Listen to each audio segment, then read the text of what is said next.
It's Friday. The land of EWTN all across the Lone Star State. It's GRN Alive. Bringing you faith, fun, and facts. Live from the studios of the Guadalupe Radio Network. Join us on the show. Call 877-757-9424. 877-757-9424.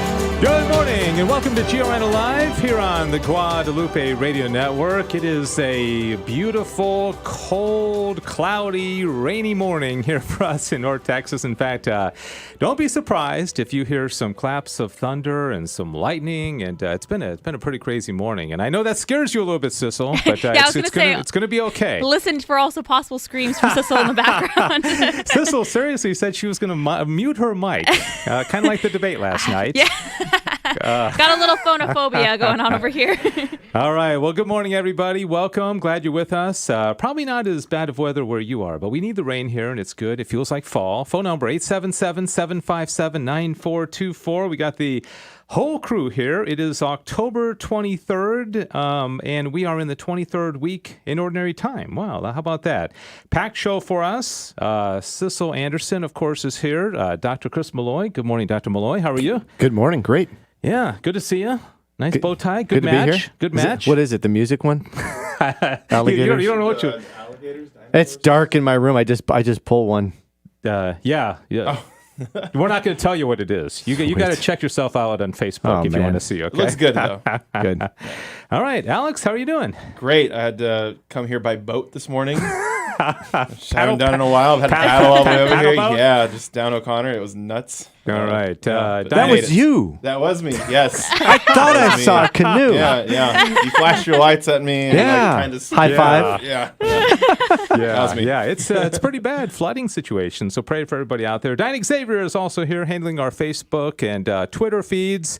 If you want to see behind the scenes, Alex has his cap on, but it isn't the dogma lives loudly in me cap. Or that'll come cap. back. Yeah. Those will come back. I woke up a little late today, and I didn't have time. Had to get your make paddle the boat hair ready, pretty, yeah? so I had to get the paddle boat. Yeah. All right. Last, we got some serious stuff to talk about today. The Pope's comments, and Steve Ray is going to join us talking about whether or not you can be a one-issue voter. And I'll just give you a little clue. He believes you can. Okay, we can disagree or agree with you on with him on that.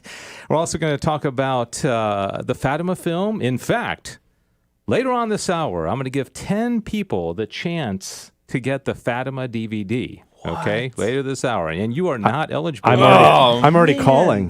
No. I got my phone right here too. I'm my ready daughter to go. will call. All right, so 10 people, okay? You can be one of them. And we're also going to talk about a new film on Maximilian Kolbe called Two Crowns, The Incredible Story of Maximilian Kolbe. That guy was amazing. What's with all these films? This is fantastic. It's amazing. Yeah, I think it's Alex and Sissel's influence. Oh, absolutely. I don't know.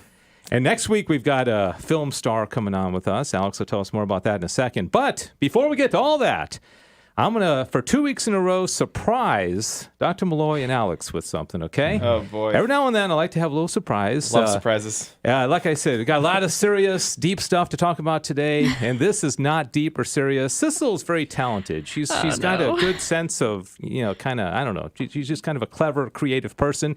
She put together a promo for this show. Awesome. Okay. Our show. A promo Nice. for this show, Friday GRN Alive. And it's a parody of a popular TV show from, the 60s and 70s, I think? 60s, yeah. Yeah. All right. I'm going to say no more. Here is Sissel's promo for GRN Alive Friday. Okay? Just sit right back and you'll hear about a Catholic radio show. A radio show on Fridays with the greatest team you'll know. The host is a mighty radio man. He leads us brave and sure. 3 more of us are on the air for 1 hour straight. Our show starts at 8 with the radio host, the producer, to the movie guide, Professor and Diane, here on GRN Alive. Oh, you got to That's fantastic. Nice. See the Nice. references to you guys? Yes. The professor. And the movie guy. Yeah. Movie Yes. guy, not the movie That's star. awesome. Yeah. Wow. And Diane. Wow. I saw Diane. I'm so glad that your name Diane. It was so helpful. I know. If she was like Rebecca, or it wouldn't have happened. I will Hilda would not have worked. This was Dave's idea. I can't claim the credit for all of it. Dave just walked by one day and says, "We need to do a promotion for a GRN Alive," and he's like, starts going on like, "Yeah, of Gilligan's Island." I'm like, "What?" That is so random. I don't know where it came from. Sometimes. So can this play every Friday? Can it play every day? Actually, You like it? yeah, I'm digging it. guy. Should be the intro. I just want to give It a has shout to out to be. my dad for helping me He was a play backup the singer. backup singer, I know play that the bass. Yeah. that Good job, Dad. harmony was awesome. Thank you. Yeah, We got people calling the show. I mean, I don't know what they're saying. they love it. They want more. So All it's a hit. right. I'm glad you enjoyed that. Hope you did. That's good. Sizzle's got a real creative streak to her. And again, we'll play that another time. We actually played it on our Monday show, but we didn't know if you guys were listening or not. I said, hope they're not, because we wanted to surprise you. All right. There is a lot going on in the world right now. And Sissel was going to lead us in a couple of news stories, but she's on the phone. And so let's talk. Like I mentioned, that Steve Ray is going to join us. We'll talk a little bit about the debate and one-issue voting. And you got the copies of the DVD. Rose Ganguza is the producer of the Fatima movie, and she's going to join us at the bottom of the hour to talk about the DVD release and then the Maximilian Kolbe film as well. We are in challenging times. Bishop Strickland from the Diocese of Tyler tweeted today, "We find ourselves in a battle between good and evil like never before in modern times. Remember, as we do every Friday, that Jesus Christ suffered and died to conquer evil. He is risen, but each of us must seek his light by our daily choices for good." And so, amen. We are definitely in a time of good and evil. Let's talk about this big story that came out this week, which had to do with the documentary called Francesco about Pope Francis, premiered on Wednesday at the Rome Film Festival.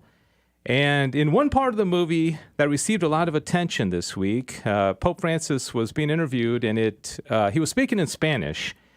He comments on the issue of same-sex attracted people, and his words in response to the question elicited a lot of controversy this week. And the English translation, as best as I can see, and I talked to Martin Erzmendi, our Spanish GM, said, "Homosexual people have the right to be in a family. They are children of God.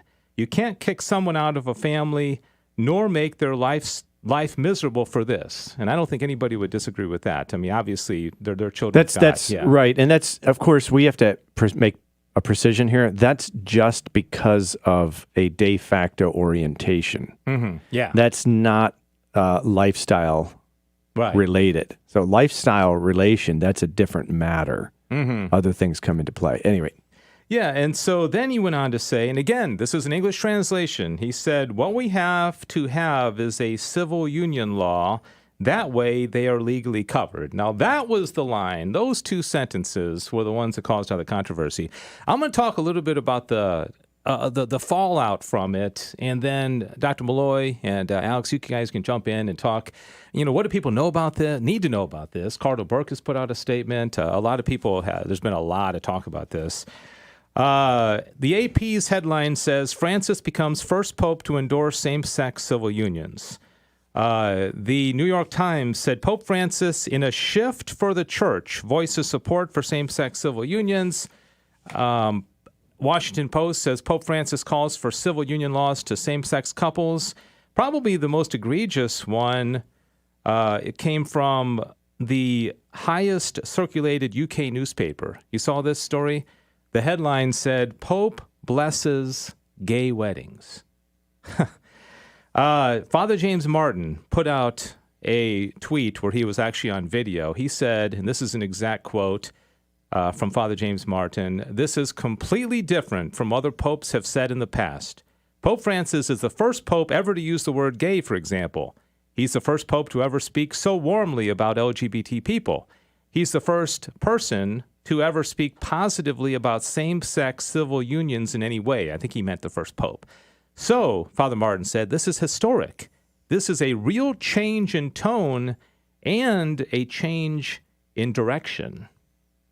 All right, so I can't tell you how many people texted me, emailed me, called me, and said, "What is going on?" Everybody I've spoken to in the GRN said the same thing. I'm sure y'all got the same thing. Yeah. Students probably saying, "Dr. Malloy, what's going on? What's happening?" How do we respond? Yeah, the first thing you need to do is ask, did the Pope say this or did he not say it? Right? Yeah. Now, you know the film, this is a splicing of two different interviews / two different talks from the Pope, and they spliced them together. So the second has a lot more oomph when put in juxtaposition with the first. The first dealt with a child who exhibits this orientation. Don't kick him out of your home. He has a right to be part of your family, he or she, even though they have this objective disorder. Okay? That's what it is.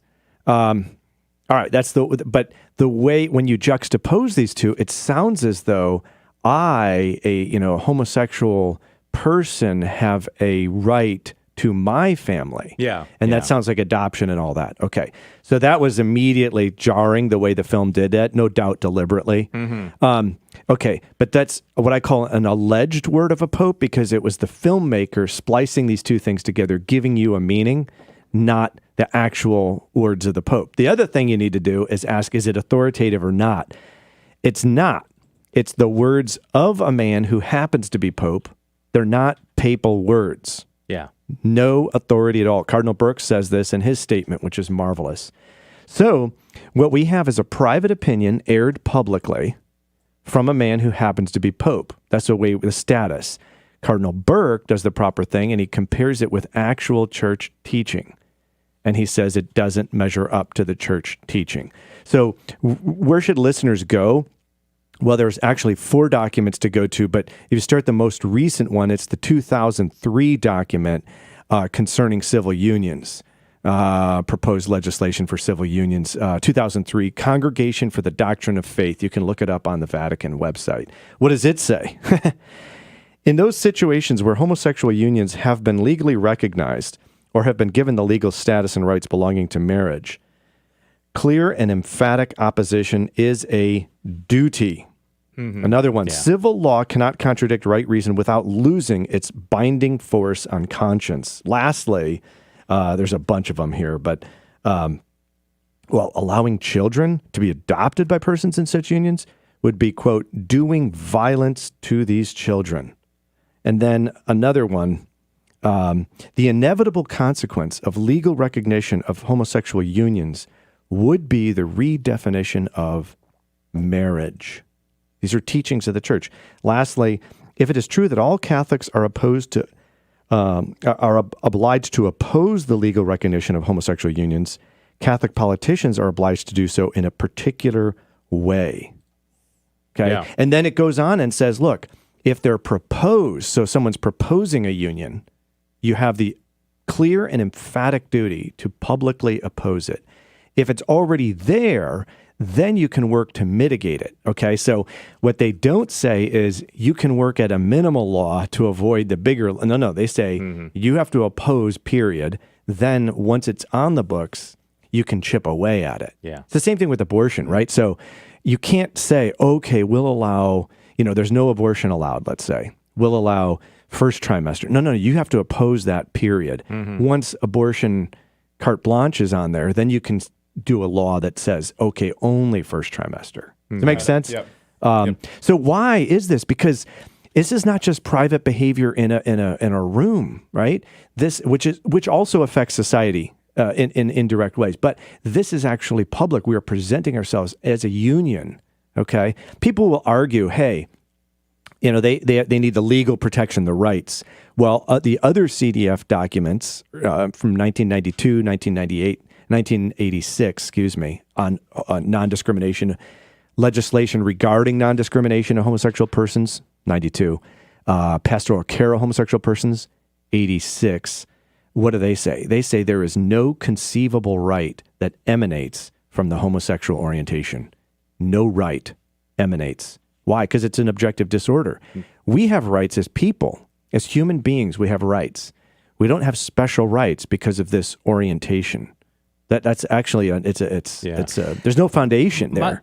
My biggest concern, and I appreciate that insight, and what Cardinal Burke and Bishop Strickland and a lot of these bishops have done, but the typical person is unfortunately not listening to Catholic radio. They're not going and checking out what the Catechism has to say. They're checking out that headline or the CNN headline where the church must be changing their mind. Cardinal Burke said such declarations generate great bewilderment and cause confusion and error among Catholic faithful, inasmuch as they are contrary to the teachings of sacred scripture and sacred tradition and of the recent magisterium by which the Church guards, protects, and interprets the whole deposit of faith contained in sacred scripture and sacred tradition. They cause wonderment and error regarding the Church's teaching among people of goodwill who sincerely wish to know what the Catholic Church teaches. I had a friend text me and say, this is a guy that I've known for many years, a very, very faithful Catholic, and he said, Dave, I'm questioning being a Catholic. I mean, people that's what I want. Does the Holy Father realize this? Yeah, there's a person that's famous. I'm not going to mention his name, but on Facebook, he lived the lifestyle big time, converted to Catholicism, and has been carrying the wounds, literally physical wounds. We need not go into details of that lifestyle with him. And he is thinking about leaving. He's been a hero for so many people pulling themselves out of that dreadful way of life. We're talking about, so you have to distinguish here. When Father Martin says gay, we're talking about a way of life. Mm-hmm. We're not talking about orientation. We distinguish. Orientation's not sinful unless you exacerbate it. But the actions are sinful. Yeah, it's a scandal. We all have certain orientations to sin. I mean, don't we? I mean, we all have concupiscence. I mean, I have a tendency to eat too much. I mean, we all have. There is a difference. There's a difference in that. So let's say most men have a difficulty. Attractive woman walks by, and maybe a double take. A tendency to double take. Let's say. Yeah. That's an objective good. It's still natural. It's natural. Yeah. This, we're talking about objective disorder. Yeah, it's a different kind of concupiscence. Yeah, it's important to remember that. That's a good point. That's a good point. And that's why some people say, sin is sin. But some sins are and tell me if I'm right about this, they're wrong, but they're still of a natural order. I mean, if I eat 8 slices of pizza, that can be the sin of gluttony, but it's still natural that I was attracted to that pizza. Yeah, right? so to a man and a woman to love each other, that's natural. Yeah. This particular woman, if it's not your wife, then, that's a mortal sin. But All right. All right. Well, thanks for that insight. This is GRN Alive, and we invite you to join us. And we are joined now by a dear friend and a wonderful Catholic apologist, convert, pilgrimage guide, speaker, all-around good guy. CatholicConvert.com is his website, and he is Steve Ray. Joins us. Steve, good morning. How are you? Good morning, Dave. I'm doing very good. Thank you very much. Yeah. Hey, we got the whole crew here, so you may hear some different voices asking you questions. But, Steve, I caught an article that you posted on social media saying that you were going to be on Father McTague's program talking about in defense of single-issue voting. You wrote an article called, If Slavery Were Legal, Slavery Would Be a Single-Issue Vote for Voters. And I just want to lead into this. In talking about, I know you're going to talk about the importance of the abortion issue, and you probably watched the debate last night like I did, and most of us here, and they felt it necessary to talk about coronavirus for another 30 minutes again, and the exact same questions, the same answers. They thought North Korea was really important to talk about, and of course the environment and racism again. But not a single question about abortion and the thousands of children killed in the womb. And I find that really odd. But let me just say that, and then your thoughts on the debate, and then kind of lead us into the article you wrote and why you wrote it. Well, of course, those issues are brought up again because we had another liberal Democrat anti-Trumper moderator who chose the questions. Of course, you're going to not have anything about abortion because abortion is the main sacrament of the liberal left. Let's face it. If there is one issue voting for Catholics, there's also one issue voting for the liberals. That is their main issue. All you had to do was watch the Supreme Court justice with the debates about Amy Coney Barrett, and you will see that abortion is the number one issue, and most liberals are going to vote on that issue. But I want to make one thing very clear.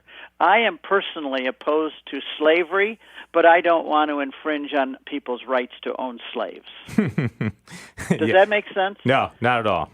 No, it's totally ridiculous. And in the 1850s, there was a Supreme Court ruling, the Dred Scott ruling, that said that black people were not citizens according to the Constitution. They were less than citizens because they weren't really human, is basically what it said. So they were not citizens or could not be citizens, which led to the Civil War about a decade later. Now we have a very similar Supreme Court justice ruling, Roe versus Wade, that says that unborn babies are not citizens of the United States, that they are not real human beings, and that people say, well, I'm personally opposed to abortion, but I don't want to stop a woman from her right to an abortion. The euphemisms fly. They call it right to choosing, right to life, health care, reproductive rights. These are no more health care than having a slave is freedom. When you say health care today, reproductive health care, what you're talking about is abortion. And we in America have accepted the fact that we have come up with new words for things to make them sound less bad than they really are. The euphemism. Yes, it's a euphemism. If we said, well, I'm in favor of ripping a baby, slicing and dicing him in his mother's womb, and ripping out his body parts in sections and throwing him in the trash, you wouldn't get quite the response if you say reproductive freedom or reproductive health care. And so we have changed the words to mean something different. And I think it's a travesty. You know, Dave, they have the story of the frog. You put him in a frying pan of cold water, and then you turn the heat up slowly till it's boiling. The frog won't jump out because he doesn't notice the temperature change because it's slow enough. Well, the same thing with our culture. When my mom is 99 years old right now, and she's still lucid as can be, and I'm going to go visit her in 2 days. And she says that she doesn't recognize her country anymore. She said, Steve, when I was a young girl growing up, we didn't even know what the word abortion meant. We would have never dreamed of two men getting married. And now, not only are they legal in our country, but we're supposed to applaud for them, and we're supposed to pay for them with our taxes. So we're like the frog. Our culture has slowly brought these things on, and we, like the frog, sit in the pan of water until it's boiling, and then it's too late to do anything about it. Yeah, and it's amazing. Steve Ray joining us here on GRN Alive. If you have a question or you want to comment on this topic, or maybe you saw the debate last night, especially on one-issue voting. Do you think we should be one-issue voters? 877-757-9424. 877-757-9424. And you talked about the moderators, and I don't know why all the moderators have to be kind of the same ilk. You know, I know. You would never see, Sean Hannity or Mark Levin. They get to negotiate. Why can't Trump pick a better one? Well, that's I don't know. And why does it end up where Trump ends up debating the moderator, or the moderator shuts him up and is throwing softball questions? She did, I have to admit, throw a couple good questions at Biden, but it all seems to be anti-Trump, and it really seems unfair. But he still is up for the task. Yeah, and the thing is, we all, obviously, as Catholics, we need to be concerned about the environment. I mean, in Pope Francis, this is something he's very serious about, obviously, but when President Trump has to get into the nitty-gritty of solar power and windmills and clean water, clean air, CO2 emissions. I mean, we're talking about the particulars. Why are the particulars of abortion never brought up? Late-term abortion. Describe it. Talk about the governor of Virginia talking about the baby that's born, and then the doctor and the mother get to decide whether the baby gets to live. You never hear details of abortion.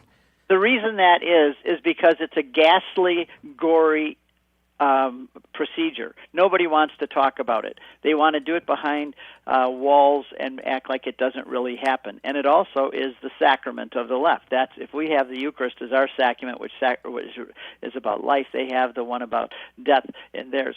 And the fact is, if you bring up what it really is, the American people have, over the last 2 decades, swung in favor of pro-life. fewer and fewer are in favor of abortion. The ones who are the liberal left, and they're very loud. That's why you hear about it all the time, because they're loud. But the fact is that American population has moved generally in the favor of pro-life and against abortion. The more science tells us. Biden always says, it's about the science. Well, yes, it is about the science. And these are human beings from the moment of conception. That's the science. Steve. So if you care about science, you care about the unborn baby. Devil's advocate question. A lot of Catholics are out there, a lot of them. And this is the group I think we need to sway. All right. They're out there saying, yeah, you got abortion on one side, but you got a whole host of other things. You got those 500 plus kids that are stuck at the border, gravely immoral. You've got minimum wage, or generally, let's put it this way. Once you're born, the Republicans don't care about you. That's the argument. And then they're going to execute you if you, do something capital. Here's a list. We got to argue against that. Some of those issues: racism, gun ownership, immigration, poverty, homelessness, medical care, war, end-of-life issues, abortion, euthanasia, human trafficking, pornography. We could go on and on with a list of all the moral issues. There are a lot of moral issues we need to address in this country. I would propose that Trump is already addressing all of those issues in a very positive way. If you look at that list, he is working on all of those which have been ignored for the last 20 or 30 years. He's working on all of those. But the fact is there one issue that is primary over the other moral issues? The bishops of the Catholic Church said yes.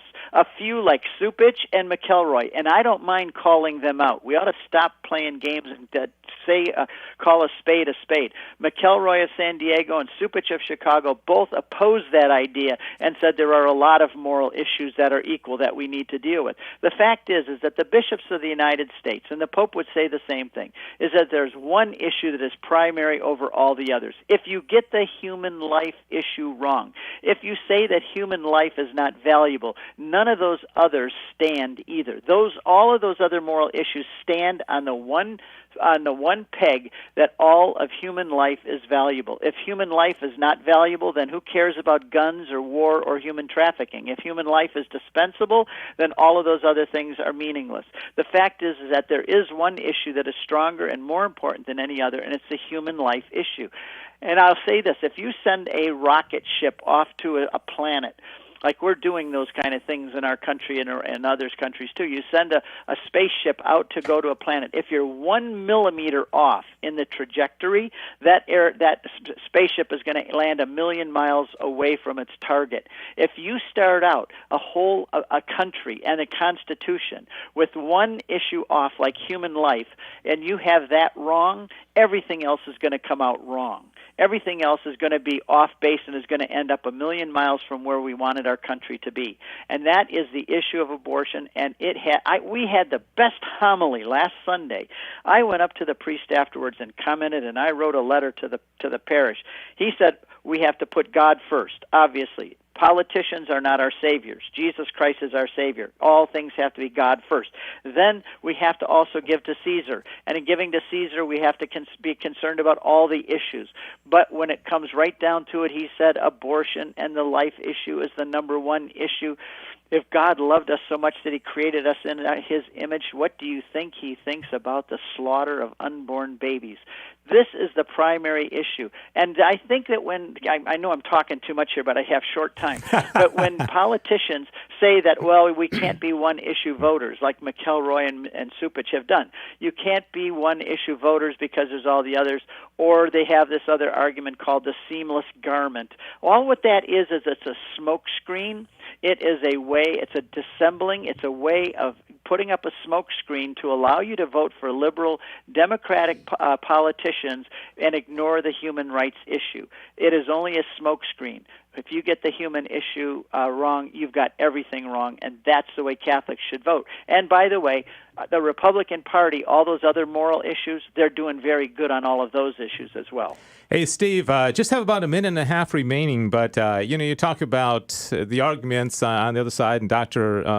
Malloy brought that up as well. But, probably their biggest argument is, my body, my choice. My body, my choice, right? But that's exactly what I say about wearing masks. Yeah, exactly. It's my body, my choice. And what about Why when the can they vaccine comes out? Is that going to be a good argument if somebody That's wants to right. mandate a vaccine? Can we say, hey, my body, my choice? They're going to say, forget you, man. Forget this. That's exactly put right. that needle in your arm. There's a huge double standard in our country, and it's there because we've allowed it to be there. We need to fight back, Catholics and Christians and all people of goodwill.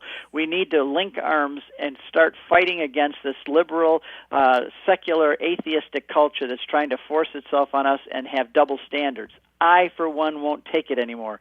I'm going to the grocery store in a couple of minutes, and I have a T-shirt on, and it says, "The dogma speaks loudly within me."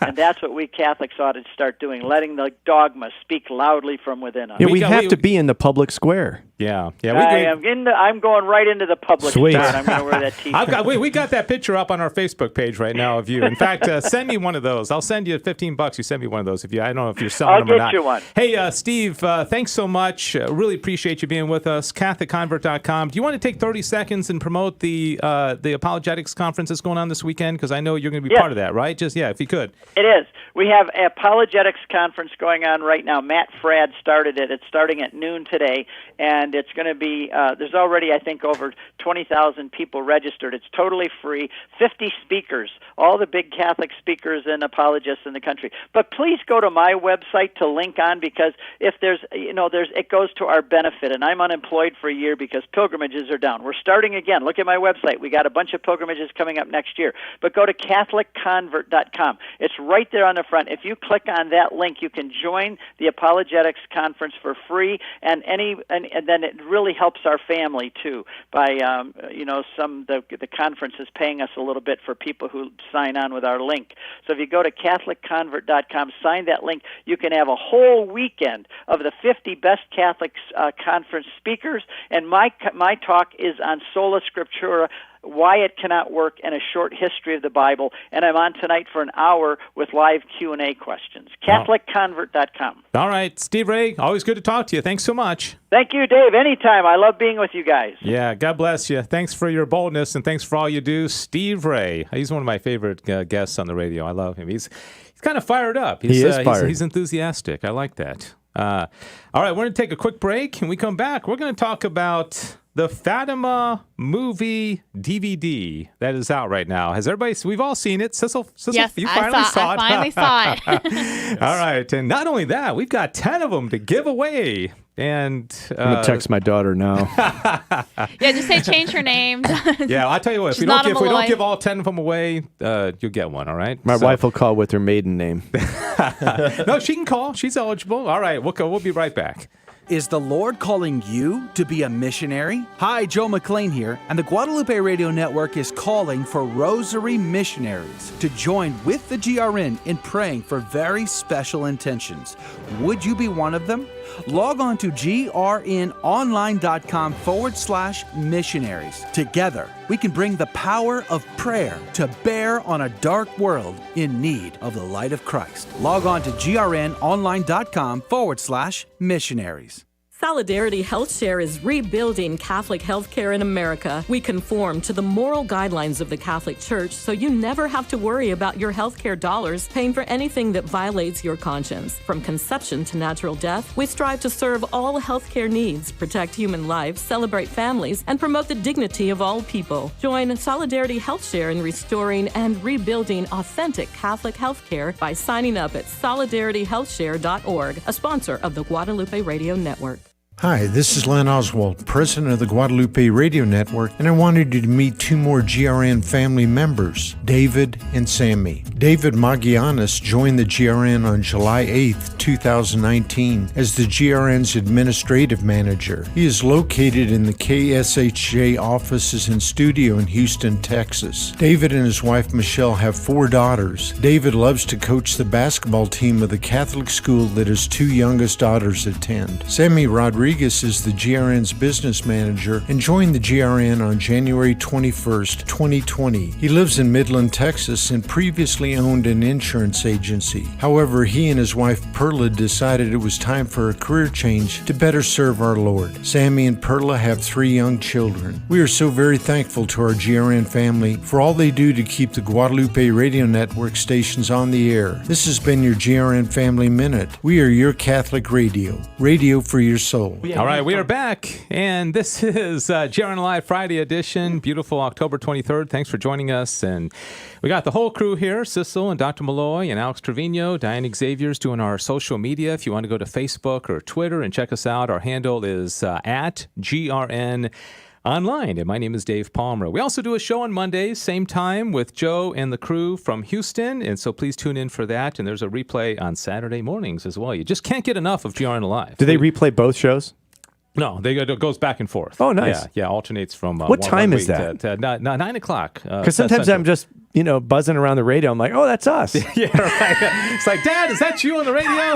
Yeah, it's caught me by surprise a few times as well. Yeah, so if you want to, can't get enough of the GRN Alive. But Joe and the team do a great job on Mondays as well.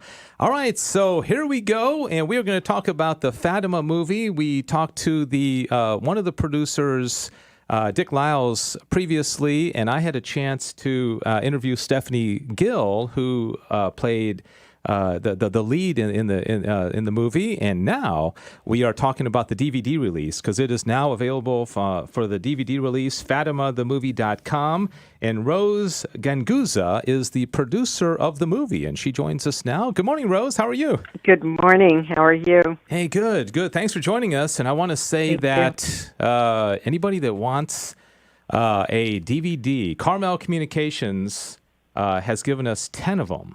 And so, Sissel, yes? We have 9 now. Oh, okay. We got one. So, there we go. Did Rose call in and ask for one or what? Rose? Yes. Rose called and asked. No, I don't have my DVD. Yeah. No. I think your mother called it. Oh, okay. I'm guessing if you're the producer of the movie, you don't have to call into radio shows to get a copy of the DVD. That would be unfortunate if that was the case. All right. So we're going to talk to Rose, and if you call up, we maybe just give you 30 seconds or so, comment on the movie. Maybe you saw it, why you'd like it, maybe your thoughts on Fatima, but we'll have to be quick since we got so many to give away. 9 of them remain. 877-757-9424. 877-757-9424. Rose, I read your bio, and you are known as the godmother of emerging filmmakers. And it seems like you have just done a lot, and eclecticism is what comes to mind when I look at all the different kind of movies that you've produced. And so what attracted you to this particular film? I think when Dick and his partner from Origin Entertainment came to me with it, and they had a script, and they had a number of other scripts, and I saw Fatima, and I immediately remembered the nuns back in Catholic school showing us the 1952 film on a white sheet with a projector. So it was something personal for me. It's the first time I've ever tackled doing anything with a religious theme. But I think of all the Marian apparitions, this is the one that people even outside the church know about. And it was fascinating to me to have the opportunity to be able to retell it in a different way, which would be from the point of view of the children. And then to go back, to when Lucia was older in the convent, and to see if she changed her mind or if she had any doubts about what it was that she saw. And of course she didn't. But the creation of the Harvey Keitel character came to me because I had seen some photographs of when Mel Gibson had visited her in the cloister before she died. And that image just always stuck with me because he was on the other side of the grate and speaking to her. And I thought if we created a character like that character could represent everybody who didn't believe or everybody who was a skeptic. I really liked that aspect. That just was marvelous. And he left well, I guess I don't want to say, but it's just. What, give it away? No, I don't want to give it away. But I like that character. I like that aspect. That was really nice. Yeah. Yes. Powerful. And as a producer, doing a film that really has to do with a supernatural event, or how does that change things? I think other than the passion, death, and resurrection of Jesus, this is one of the most important historical events in the history of the world. How did that, from a producer standpoint? Well, I mean, as someone who's done quite a few movies and has, some credence in the entertainment community, I thought that all I had to do was, restructure the script the way I want, bring in, a great director and a good team, and I could sell this immediately. What we usually do when we take on a project is we try to pre-sell it or get a studio involved or, people. And it took me 5 years. And that's with, me being able to get on Bocelli and Harvey and Sonia and, the cast we had and everything. It was a tough go because Catholic themes or anything even remotely attached to Catholicism is really difficult to get people to embrace in this community. And now, as it turns out, because of all of the things that happened of us not being able to do the wide release we were planning with Bocelli and everything, because of COVID, it turns out that all of a sudden it's a film that's prescient and that deals exactly with what we're going through at the moment. Yeah, Rose joins us. Rose Ganguza, I hope I'm pronouncing your name right, producer of the Fatima film, FatimaTheMovie.com. And Rose, I can't tell you how quickly the phone lines lit up as soon as I mentioned that we had DVDs. It just exploded, and there's a lot of excitement about this. In fact, I don't know how to handle all these people. If they all get 15 seconds, let's try this. Let's just have some fun with it and see what we're going to do. Again, the DVD release is out now, and this has been a strange year for movies, and like Rose said, it hasn't been typical in the way that the movie was released, but we do encourage everybody to buy this and put this into your library, show it to your children, and let them know the significance of this event. FatimaTheMovie.com, available now on DVD.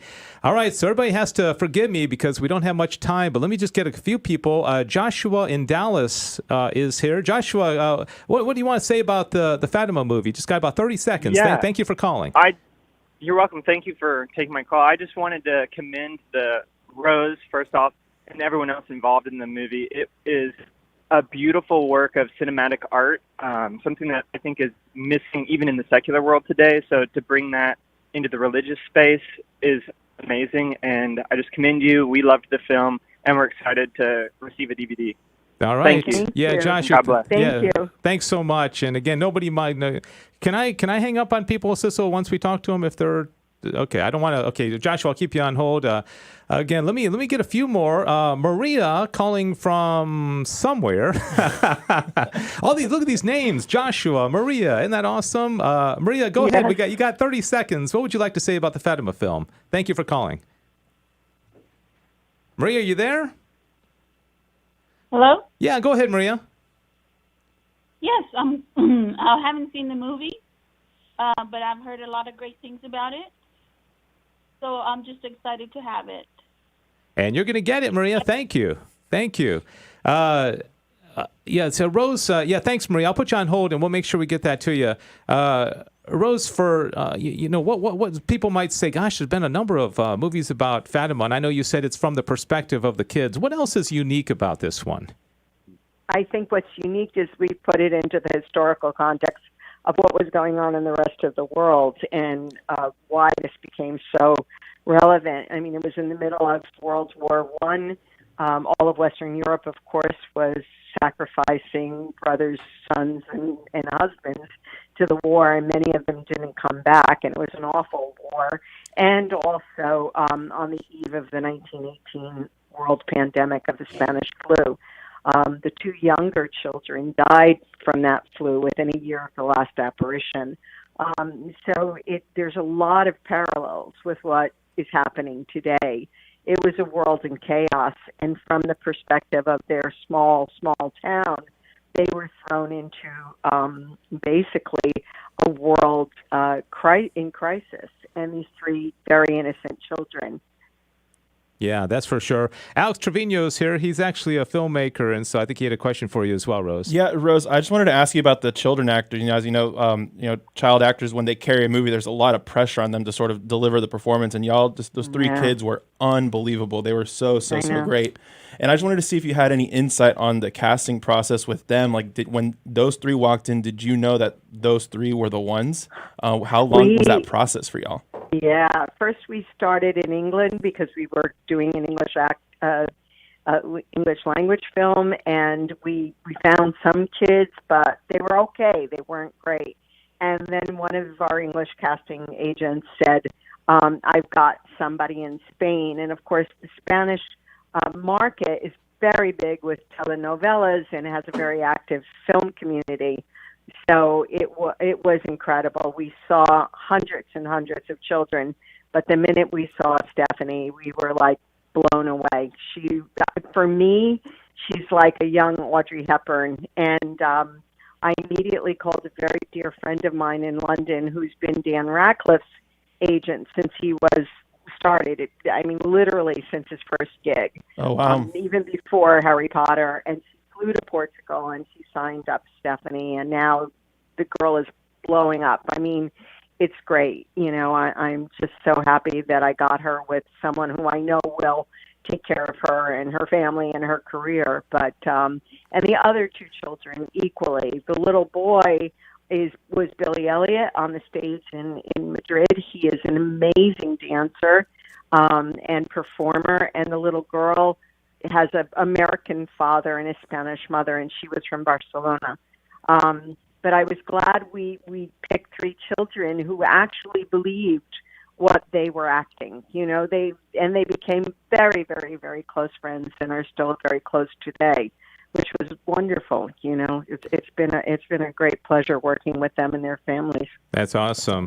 Rose, thanks so much. Thanks for what you do, and thanks for bringing this to film. It's a great story, and just encourage everybody, other than the 10 who win the DVD today by calling in, get to that website and support good movies so that more of them can be made. We hope. FatimaTheMovie.com. We've been speaking to Rose Ganguza, producer of the film. So, Rose, great talking to you, and we've had tremendous response. So, obviously, there's a lot of enthusiasm. Thank you, Rose. Okay, thank you very much. All right, God bless you. And, Sisto, I've lost track. I don't know how many we've given away. It was like, give out the phone number one time, and just all the lines lit up. Wow, it's like candy at Halloween. Well, not this year, at least. Right. Last year's Halloween. Bad analogy, Alex. Sorry. All right, so I'll tell you what, we're going to take, Sissel's overloaded because now she's got to get another guest on the phone. Hey, I am back. Okay, so where are we? I believe we have all of two left. I still have a couple people I need to clear on the phone, but yes, we have two left. Okay, and Susan wants to talk. Yes, she wanted to give a comment. She's seen it. Yeah, okay, Susan's seen it. Let's go to Susan real quickly, and then we got to take a break and get our next guest on the line. Susan, thank you. We're going to have to limit you to about 30 seconds, but tell us what you liked about the movie, and thank you for calling. It was amazing. The scenery was just like Fatima. I've been there, and it was a beautiful story, and the parts that showed the children in such dire distress in certain parts of their lives, and just the fact that they were taken care of by Our Lady at all periods of time is just incredible. Yeah. And so the children are seeing this and seeing that we need to pray more rosaries, and it's a very important part of our life. Yeah, that's for sure. So we thank you for that. We thank you for making the movies, and keep on making them, because we need more of these for the younger children. Amen. I hope Rose is still listening. Thank you, Susan. Really appreciate that comment. We got to take a 1-minute break. We ready for this, Sissel? And then we're going to come back and talk about another film. Who was it that said, why are all these films coming out right now? Yeah. And this one is on Maximilian Kolbe. It's called Two Crowns, The Amazing Story of Maximilian Kolbe. And he certainly is an amazing, amazing person. The website is twocrownsmovie.com. And did you know, I don't know, Alex, how much much you know about Maximilian Kolbe. He started newspapers. Yeah. He was like an amateur radio guy. Right, in Japan. And he's doing a missionary. And it's funny because I don't know if you saw the trailer yet. No, I haven't. He's asked, he wants to go to China and Japan and India. And they said, do you speak any of those languages? And he said, no. And you got any money? No. That's my kind of guy. It's like, you know what? I'm winging it. Yeah. All right. We're going to talk to, we're going to have a short conversation. Oscar Delgado, associate producer at Two Crowns, right after this. Is the Lord calling you to be a missionary? Hi, Joe McClain here, and the Guadalupe Radio Network is calling for Rosary missionaries to join with the GRN in praying for very special intentions. Would you be one of them? Log on to grnonline.com/missionaries. Together, we can bring the power of prayer to bear on a dark world in need of the light of Christ. Log on to grnonline.com/missionaries. I've never heard y'all before. There is this lady with her big white SUV, and on the back of the windshield is this big cross with y'all's radio station underneath. Put it on y'all's radio station anyhow, and then it starts talking about the saints and how the saints give you signs and they lead you into the right direction. I just appreciate you and God for putting that sign in my life and letting me know that it is Him and it's okay. The Guadalupe Radio Network. Radio for your soul. All right, we are back. Boy, this has been a fast-moving show, hasn't it? Yes. I feel It's like a lot of guests. Yeah, a lot of guests, a lot of topics. We're just moving. Yeah, moving. Yeah. 877-757-9424. 877-757-9424. And Sissel has been earning her money this morning. Boy, she's been busy. Phones are ringing. She's got to, run the board, get the spot sets going, talk to people. And so thank you, Sissel. And Diane's running our social media. So go to Facebook or Twitter and do at GRN Online, okay? And I think we may have a couple more of the DVDs of Fatima. Call and ask Sissel. And phone number 877-757-9424. I don't know. You can find out from her. All right, we now, as I mentioned, are joined by Oscar Delgado, associate producer of a new film that is coming out on a one-day release, Monday, October 26th, this coming one night only, release for the movie, and it is called Two Crowns, The Amazing Story of Maximilian Kolbe, the Great Saint of Auschwitz, twocrownsmovie.com, and Oscar joins us now. Oscar, good morning. Thanks for spending some time with us this morning. You there, Oscar? I'm right here. Can you hear me? Yeah. Good morning. Yeah, How are you doing? Yeah, we don't have a lot of So far, time. so good. Yeah, let me just throw it over to you and tell our listeners about the film, the one night release on Monday, and what's special and unique about this telling about this great saint. Well, I think there's a couple of things. First of all, he's a saint of the media. Really, he was ahead of our times. He was the one with the printing press and was able to get the word out really before people at that time realized the importance of the mass media, the print media, and everything else. The other thing which is important is throughout his life, there was all these challenges, and he really trusted in the providence of God and Our Lady to get through it. And, for example, the reason it's called Two Crowns is when he was a child, two crowns, Our Lady presented him two crowns, one of charity and one of martyrdom. One of purity and one of martyrdom, and then he chose both. And so throughout his life, he was always looking for those two crowns, and the providence of Our Lady and our Lord got him through all these dark places. Yeah. All these dark places that he's got to go through. Yeah, I saw the trailer, and you have an interview with one of the men who was in Auschwitz with him. Tell us about that and how that plays into the film about Maximilian Kolbe. Well, yeah. So at the end of his life, he, a commandante, the SS officer, some prisoners escaped, and what happened was they chose 10 from the camp because of these prisoners and to die.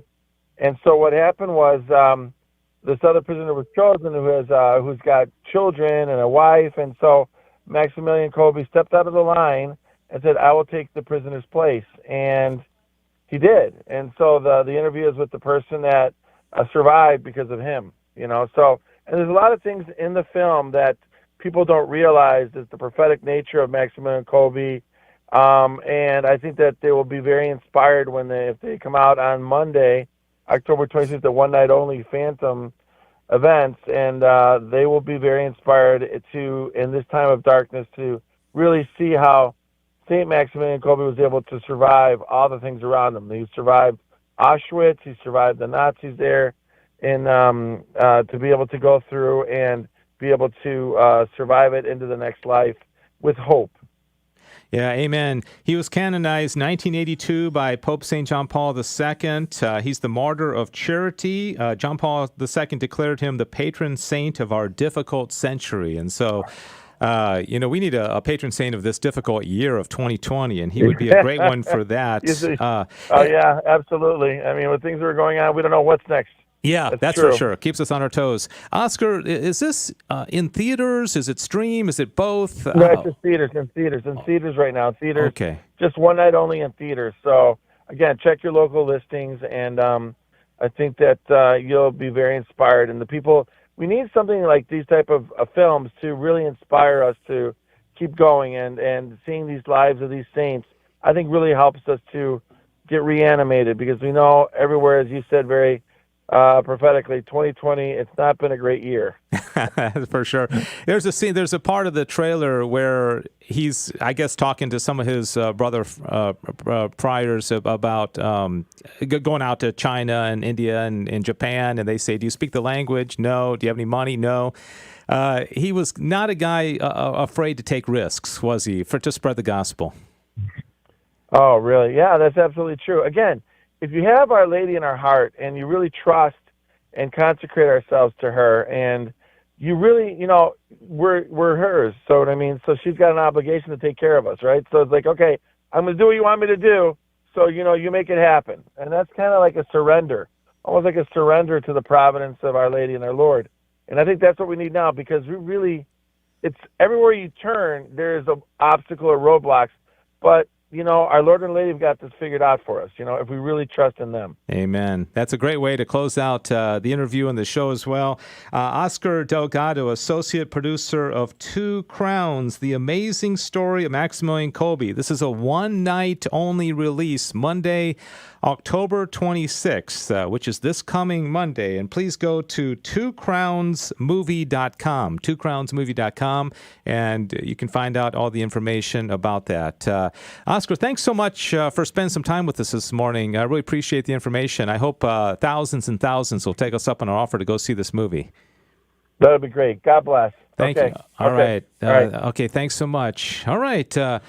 Did we give away all the movies? All 10 exactly. Oh, exactly. Away, again, are gone. Okay. I just finished my last call, so. It would be nice to get them all on the air, but it just wasn't practical. It wasn't. Right? It wasn't. But I think you had some good comments come through. And my mom was the first. Yes, she was the very first one. Okay. Any other relatives call in? Or? No, but Annette Kearns from the pro-life Dallas pro-life community called in, so that was nice. I consider her, Yeah, she's kind of like a sister in relative. Christ. That's They right. all are. They all are. Brothers and sisters in Christ. So. All right, so we're going to talk more about this in the after show. We covered a lot of ground. I mean, from Steve Ray and one-issue voting to the debate and Pope Francis. Two movies. Yeah. Is your head spinning? Yes.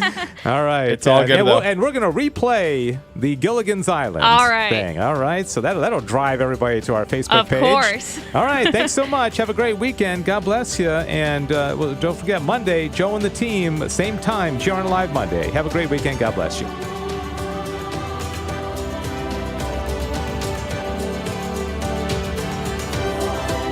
Thank you for listening to GRN Alive.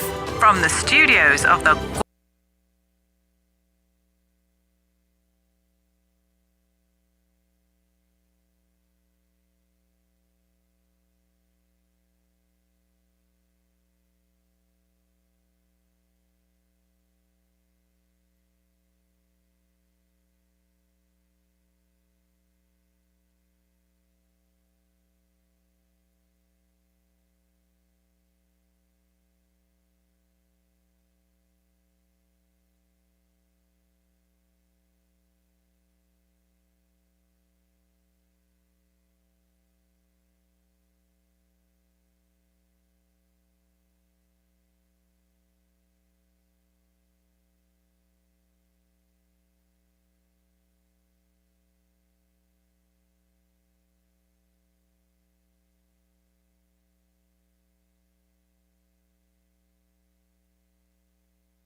All right, we're ready, and we are doing the after show here on GRN Alive. Thanks to everybody who listened to the radio program and those who stuck around to be in the after show.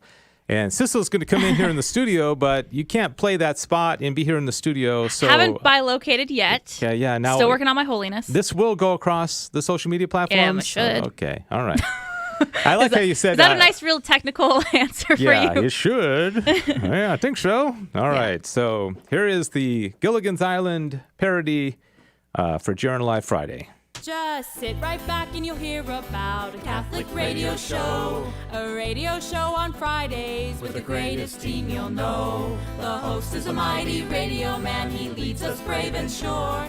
3 more of us are on the air for 1 hour straight. Our show starts at 8 with the radio host, the producer, to the movie guy, the professor, and Diane here on GRN Alive. All right. Gotta love it. Toya texted and said she liked it. Oh, so. good. I'm glad Toya likes it. So now it'll actually start airing on the station. So. Yeah, there you go. All right. Very clever. Very nice. Alex approves. Oh, yeah, it's great. Yeah, he gets to play all day, every day. So I realized on Monday, I feel like I told you, Dave, that we were, that I was Gilligan and you were the skipper, but it's actually the other way around. If you're thinking about the original I'm theme Gilligan? song. You're Gilligan. I'm sorry. Okay. All right. Yeah. He was kind of goofy. Yep. Kind of And, brainless. Yeah. Oh, okay. Well, you know, and Alex is Ginger. Yeah, okay. No idea. Yeah. You have no idea what we're talking about. No. He has no idea. You've never seen that show? Not really. I mean, whenever I watched Nick at Night growing up, it was always like Laverne and Shirley, The Brady Bunch, I Love Lucy, and Gilligan's Island was the one that. Yeah. So do you know the premise? Yeah, of course. They're all stranded on an island. And I've actually seen the island. It's in Hawaii. Oh, is that right? Yeah, the actual where they filmed it? Like a lot of like the establishing shots. Yeah, Okay. it's off the east coast of the island of Oahu. Oh, wow. Yeah. Wow. And I love how, and you're absolutely right, the way Sissel said it is that she said, Dave had the idea, and like I didn't have to do any of the work. I just come up with an idea and say, Sissel, and then I also said, hey, Sissel, you ought to put it to a video, and then I walk away. Yeah, he does that a lot. He's just like, this would be a great idea. And I go, that's never going to work. And then my brain goes, what if he just tried, though? Yeah. No, I think it turned out well. I have such a supportive wife. She said, Ginger's the cute one. No, it's true. It's true. She in was a different way, right? Yeah. Thank you. Exactly. I don't know if anybody's ever going to compare you to Ginger in looks. But she was kind of the starlet. Perfect. Dr. Malloy's the professor, which is the professor on the show anyway. Perfect. So that was nothing changed. And then Diane. Diane was, Mary Ann in the show was like the really sweet one. Mm-hmm. So I think it worked. All right. So what did you think of the show, Sissel? Well, the part I heard was great. The second half I didn't hear too much, but from the bits I heard, sounded great as well. I really interested in being that Maximilian. He has a really difficult name, Maximilian Kolbe movie. And I just wanted to comment again on that Fatima DVD giveaway. It's to me, it's kind of like stirring up an ant pile. You see this ant pile, you put your finger on it, and all the ants come out. When you give something away on the radio, boy, I'll tell you, because we could say, "Hey, call us and ask questions or comment on this," and it's like crickets, and you start wondering, like, is anybody out there? Is anybody listening? Right. And then you say, "Hey, we got a DVD," and you saw how that was. Yes. Within 3 seconds. And I like the variety of people I talk to, just because you listen to people's voices, you can get an idea. Obviously, there's men and women listening, and I think that Joshua, who went on, he sounded pretty young. He sounded So I young. thought that was really cool that we had, a different variety. And some people had seen the film and wanted to show it to their family. Some people had never seen Fatima. So, and what did Joshua say? What was his comment? Because I wasn't listening. He complimented the fact that the movie was made is really well done. We need more movies like this. Yeah. And just, really appreciative. Yes. Loved it. Thought it was great. And one gentleman I talked to, he didn't have a chance to go on, but he was just saying, I just want to learn more. I don't know enough about Fatima, and I want to learn more. And so I was like, that's awesome. Great. You're going to enjoy it then. Did anybody say, like, I don't want to go on the air, but I want a DVD? People were like a little bit hesitant because I haven't seen it yet, so I don't know if I have anything to say. Yeah. And I knew looking at the time, I was like, it's okay. You have to go on the air. Say you want to see it. Yeah. Yeah. What did my mom say? She said that she really wants to see it. Did she see it? Actually, she didn't say. I don't know if she said if she saw it or not, but she said that she wanted the DVD, and she's like, I don't think anyone needs to hear me talk. So yeah, see that proves that my mom doesn't get any particular favors. She's got to call in like everybody else. Right? Exactly. All right, so I we got a lot of people, and of course, Dr. Malloy has to get all his information in because he leaves early for his class. But do you guys have any thoughts? I know you were on the phone pretty much the whole time about like the first topics. We talked about the Pope thing, Pope the one-issue voting. It was really good for Dr. Malloy to sort of take over that department, because I think the last thing I want to do after just really reading as many articles as I could on the topic is say something that either isn't true or something that causes I more don't truly confusion. believe and just causes more confusion. Yeah. And so I'm really glad that he just sort of stuck to documents and analyzed those for us instead of just, speaking freely. Right. But yeah, I've thought a lot about it. And I think there is a thread from, one of his colleagues, Dr. Gladden Papin at UD, shared it on Twitter that, broke down the situation in a very clear way, that it was very clearly two different answers that made it seem like it was one cohesive answer. And if you watch it at the end, when he finishes that second statement, it cuts in the middle of a word. So there's not like a pause or a break to show that his idea is ended. It's clearly he's in the middle of talking. And so that's very deceptive to begin with, because you're cutting off somebody that without them giving away any context. It was taking, and I know Dr. Malloy explained this, but I didn't quite understand it. So there was two different interviews. Two separate interviews or two separate questions that he was asked, and they put them together to seem as if he was talking about the same thing, civil unions. And this was something that was filmed a year and a half ago. This was something that Pope Francis already addressed a year and a half ago, where he said, I was asked questions about this. It was they were trying to lead me a certain way, and I didn't go there. And so he's already sort of addressed it in his mind. And I think that's why he's being slow to the Vatican's being slow to respond, because it's on YouTube. You can find it. If you do any research, you can find. He's on the planes. That's when he typically does his press, and that was one of these cases. And that's what he's talking about. Was in 2010 when he was the Archbishop of Buenos Aires. And it's something that Dr. Malloy said, probably wasn't a good idea, and Pope Francis regrets doing it. Is when the gay marriage debate was going on in Argentina as a compromise to sort of stop the inevitable passing for as long as possible, said, why don't we do something like civil unions, where two people, doesn't matter who or what they are, can have these sort of civil agreements so that they can pass money to each other or pass their wills to each other, and that's pretty much it. So it's more of like an economic sort of union. But it's kind of like cohabitation. People of opposite sex. There's an implication that it's a sinful relationship.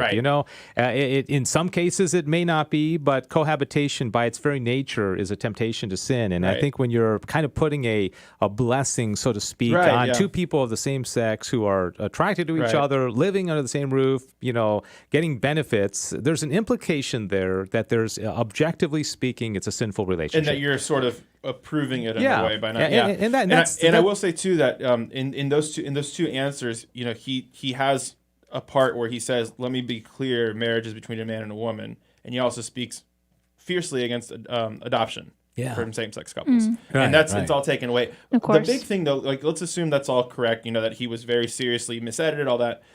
I mean, with Benedict XVI as Pope, I don't remember Catholics having to play PR once a week, having to defend the Pope every single week. Right. It's something that I think I miss. But it's not to say that Pope Francis did anything wrong. In my opinion, I think this situation is true. But it's just sad that we have to sort of run cover for him all the time. I know it gets exhausting. I think with Benedict XVI, I think the only instance I can think of was the speech in Regensburg in Germany, where what he said was not wrong. Right. I think it was just the quote that he had on Islam was just, I think he didn't sort of explain it clearly enough. But that was one of the greatest speeches I think I've ever heard in history. It'd be one thing if unreal. If somebody were to say something like, the Catholic Church is the only way to salvation. Which is a true statement, but then everybody gets all floodgates open. Yeah, but then you get a chance to explain something that's true and talk about some of the nuances of it, and it doesn't mean everybody who's objectively in the Catholic Church is the only ones in heaven. Right. Then you can explain it, but stuff like this. Most people are not going to take the time to say, let me go deeper into that. They're going to read the headlines. They're going to read the Father James Martin tweets. They're going to read the church militant tweets of, Cardinal Bergoglio, this, and that. So I think there's just a very extreme reaction on both sides that I think somewhere in the middle is probably about right. And we've had to talk to my wife had to talk to my daughter the other day about it and explain. I mean, it puts parents in a really weird place. And I mean, and pastors and professors, and because all of a sudden you seem to be disagreeing with the Pope. Right. And then it's the onus is on you to defend church teaching when it's, we should just be supporting what the Pope is saying all the times, Yeah. So it gets really confusing. Gosh. Yeah. And all right, so Steve Ray seemed to have a few things on his on his heart. Boy, that guy's passionate. I love it. Very passionate. And I know, like you said, he realized he only had a very short window, and he was like, I'm taking it. He's like, I'm going to use every second of it. Not even gonna breathe. That was awesome. Yeah. So one issue voting. I think he's got a point there. It's interesting because. The issue of racism came up in the debate last night. Even Adolf Hitler came up. Joe Biden brought his name up. I mean, so these. Well, it's interesting because when you talk about slavery, back when the Republican Party was formed, correct me if I'm wrong, I might be wrong on history here, but wasn't their main objection was to eradicate slavery? That was the platform. The platform was, and a lot of people would vote for them just to eradicate it. You know what I mean? And so the kind of idea that, or the idea that am I wrong about that? Well, I'm not. I got to claim ignorance on that. I know there's a quote from Abraham Lincoln. He's the founder of the party. Where he said, he wanted to save the Union. He didn't want the North and the South to split. Right.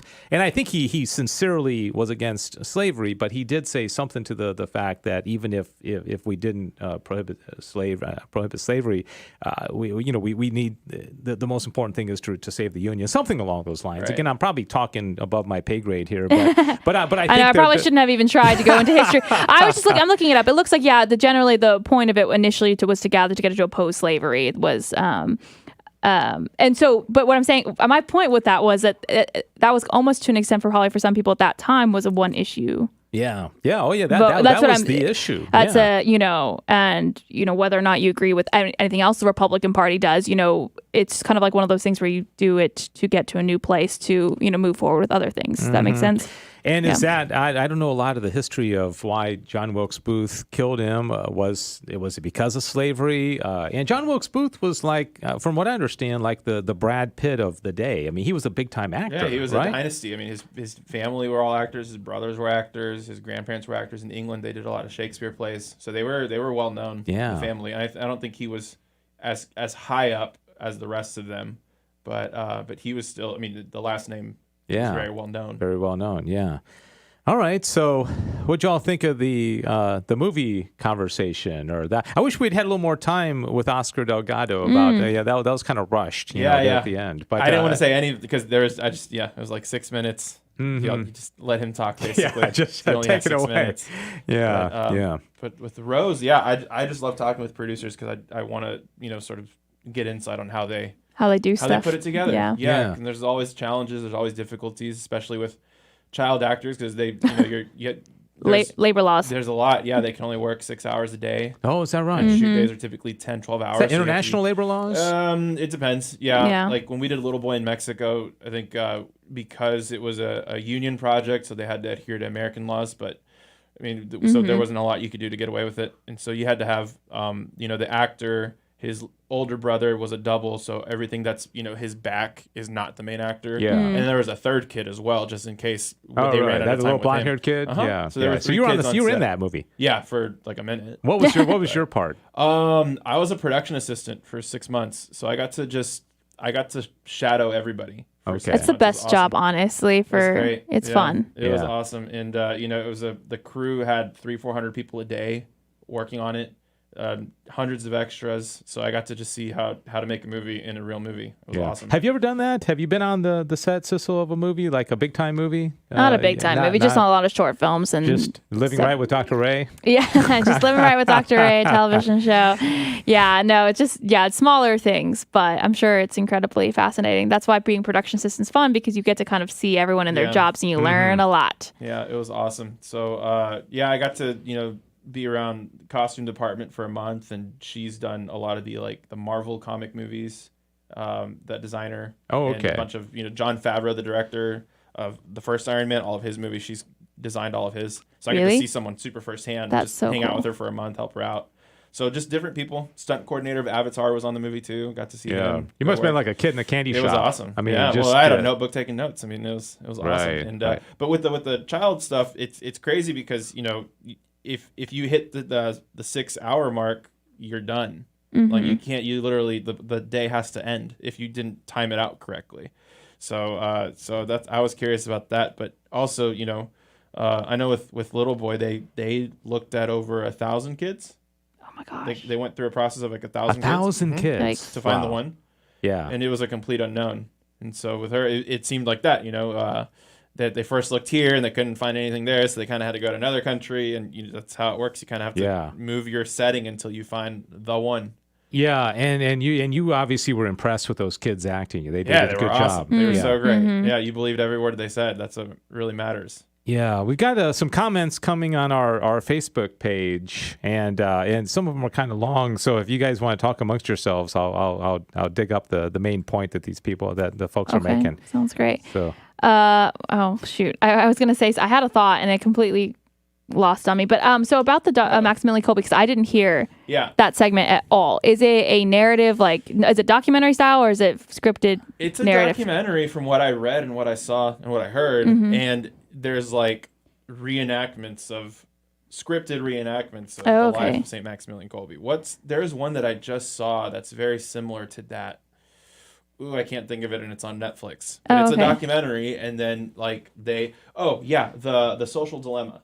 Did you see that one Oh, about the I need to phones see and that one. I everything? want to see that Yeah. one. So that one is all about how these things are like the most dangerous things in the world right Yeah. now, and it's cool because they're talking to all these founders of tech Silicon Valley companies, and CEOs Right. and executives, and then that story is being told while underneath it's the fictional story of like a family who's trying to get away from their technology. Oh, that's cool. Yeah, and so it's like I want to see literally that a one. fictional story, and it's this brother and sister who are like addicted to their phones, so their parents are like, okay, we got to lock up your phones for dinner, and then like they literally break through the glass to get the phones, my and it's crazy. And what's really cool about that story is in the boy's mind, you go into his mind and like into his phone literally, and there's like a committee of like 3 guys who are like the social media guys, and they're basically playing the roles of like the ads, like the people who do the ads on the phone. Gotcha. And it's so crazy. That's they're literally awesome. like, oh, he's a mile away from this person. Like, ping him now that he's a mile away so that we can throw an ad on him that's going to make him buy this thing. It is really crazy how much they know. That's crazy. It is insane. Yeah. I was so wrapped up in this message. I don't even know what you guys are talking about. Now you feel like Sissel. Yeah, exactly. Now you know what it's like. Dang. Right. So I'm not even going to pretend to be in that conversation, but Diane posted the statement from Cardinal Burke. Thank you. Did you hear we heard from Daniel Yes. Demore? Daniel Demore was That's watching. Demore. Daniel was a previous intern, volunteer here. I always made fun of him because he sounded just like Trent Horn, just his tone of voice, and good guy. And so we'd love for you to come back sometime, Daniel. Perla and Sammy Rodriguez. I think this may be Sammy's wife. Yes, it is. She said that there's a music video from a group called Thank God for Abortion. And it's one of the most horrible, evil, and sacrilegious things she's ever seen. She watched about 20 seconds of it and turned it off. And then, I don't understand that. I mean, there was a movie, the Unplanned movie about Abby Johnson came out. It's all about the dignity of life and her leaving Planned Parenthood. And then the other side has to put out some silly movie called Unpregnant. Yes. That I think like 18 people watched. And Yeah. you never Is even that the heard road it. trip one? Yes. Yeah. Is it Netflix? Yeah, I Yep. think so. Yeah. And you never really got any buzz. I mean, Right. I never. No, it I wasn't. mean, it wasn't. people already forgot that movie. Yeah. But they forgot it before it even came out, and Unplanned is still, it's still being released around the world. Yeah. Yeah. Still to this day. It's such a, I don't know. There's people who will make the argument for abortion from the idea of a woman in a terrible situation who may have been raped and things like that. And that's like an easier conversation to have and talk about.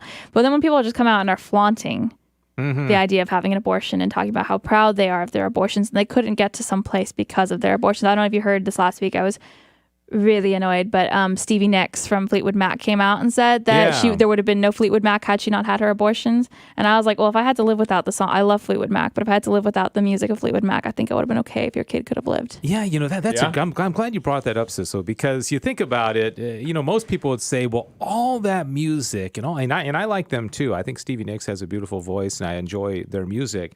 If you take all the music that they made and everybody that's listened to it and all the good, all the good that's come from their music, and you take one life that got snuffed out because of it, as Catholic Christians, we have to say no. That one life was more important. Absolutely more important. Yeah. And it just annoys me because she basically just told a generation of girls that they can't do anything unless that they are incapable of having children and having a career. Yeah. Or, whatever it may be. Or that having a child is not enough if that's like what they want to do with their lives. And look at Amy Coney Barrett. I was just going to say that. that. Yeah. I mean, did she have to abort her 5 babies? No, Because did she have to not adopt? That's even crazier. Yeah, That's awesome. that is such a lie. And the very fact that she had to come out and say that, and I hate to say this, but there must be some horrible guilt going Absolutely. on there. Michelle Williams too at the Golden Globes said the same. I mean, she alluded to it. She didn't openly say it, but you can infer that what she meant was. I love The Greatest Showman. I love that movie. I love Hugh Jackman. She's in it. She's his wife, and I can't watch it. I'm sorry, you didn't like it? No, I didn't like it. Oh, I like the music. I'm gonna stand firm. I did like it. No. And then of course you have That's one of the areas where good Catholics can disagree. Yes. On whether or not a movie was a good movie or not. I just didn't enjoy it. It was well done. I just didn't like it. You didn't even like the music? Well, because when I waited a year to see it, I didn't see it when the movie. I did when everybody, too. I did too. Saw it and was like, "This is the greatest musical of all time." So when I walked in, I was expecting the greatest musical of all time. I'll tell you what. It was fine. I love musicals. And it wasn't like my favorite musical in the world, but like, why is everyone so into this? I'll tell you what I liked about it, among other things. One of the things I liked about it is that this is a guy, and I know it was fiction, but it was based on a real person's life. But in the movie, as you know, this guy kind of makes the imprudent decision, I think, to go off on tour with this very, very attractive, talented woman that he's kind of, in a professional way, kind of infatuated with, right? And then, she falls in love with him. She tries to seduce him, and he's faithful to his wife. That is true. I do love that. He makes a decision in the moment, alone in a room, when he's being seduced by this really beautiful woman, that his family is more important to him than and then of course he kind of gets framed, and there's that whole thing.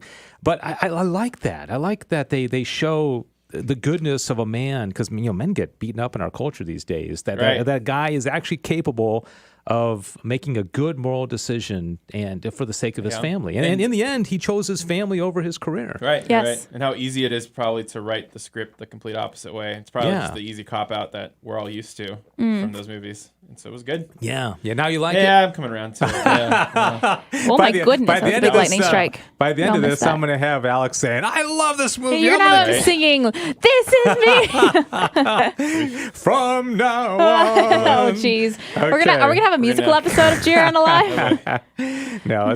All right. Catholic themes and musicals. We got just a couple more minutes. Any other? Because we got another interview that we got to do at 9:30. So, Alex, any other thoughts? No, I mean, we talked about so much today. Yeah. The one issue voting situation. That's how I've been discussing it with with people who might be on the fence or might be on the other side. It'd be like me saying, oh yeah, like the Nazis are doing all this great stuff for society, and we just ignore the concentration camps. We can live with that. That's what to me it feels like we're going through today. The same thing with slavery. Yeah. Where we say, oh, but they're standing for so many great things, but we can just ignore that one little stain. Yeah. And everything will be okay. And throughout history, we've seen that's when society sort of gets to its lowest point and something has to change, is when a certain section of human life is devalued. And that's what it is for our time. Yeah, so and it's convenient because we don't see them. It's a convenient section of the population to just kind of discard. All right, you guys saw the debate last night, and there was the conversation. Oh, did I lose that? Oh, gosh. Yeah, okay. There was a conversation about the children who were separated from their families down the border, right? And so President Trump talks about, well, it's not the parents who are bringing them across the border; it's coyotes, right? So this lady, Darshun Kendrick, I'm reading it right now. Isn't that hilarious? Oh, it's so She funny. said, did Donald Trump really just say 545 kids? They can't find their parents that came over through cartels and coyotes? And then she said, how the bleep does a coyote bring a whole human across the border? How does she thinks he was talking about a coyote? Oops. And then the illuminated David Hogg too on Twitter also said, imagine calling the immigrant parents that bring their children to the United States for a better life coyotes. Yeah, I mean, now granted, maybe Trump should have explained it a little bit better. Yeah. All right. For the benefit of anyone who has no idea what you're talking about, I do know what you're talking about, but for the benefit, I'm going to pull on Alex. For the benefit of anyone listening who does not know what the coyote that Trump is referring to is. Yeah, these are like guys they're that are bad hombres. That's what they are. bad hombres to use Trump's. Like guys that are for sex trafficking or drug or whatever. Even smuggling, human smuggling. And they basically lead groups or individuals for money. Into the country. They're like the leaders, and so they basically say, for $1,500 a head, I'm going to take y'all through these, these trails and through these, safe houses and everything to get across the border to get you into the United States without being detected.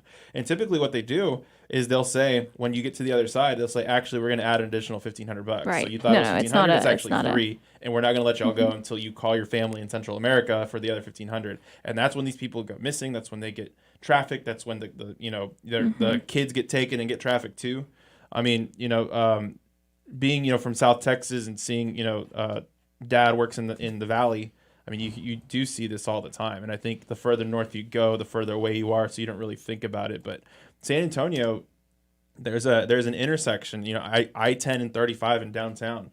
75 to 80% of all trafficked victims in the United States go underneath that pass, and that's where they're distributed from, underneath that bridge. Oh my gosh. So that's the point in the country geographically where from there they go either north, east, or west. It's 80% of the victims. That's so sad. I feel like that's a whole show topic is human trafficking. Yeah. And we got to go. Yeah, we do. I do. As we're getting really deep, we are on a hard break here. We got to go. So, all right, Alex, Bye. thanks so much. Diane, great job on social media. Sissel, good to see you. Thanks, everybody, for watching and for listening to the show. We'll see you next week. God bless you.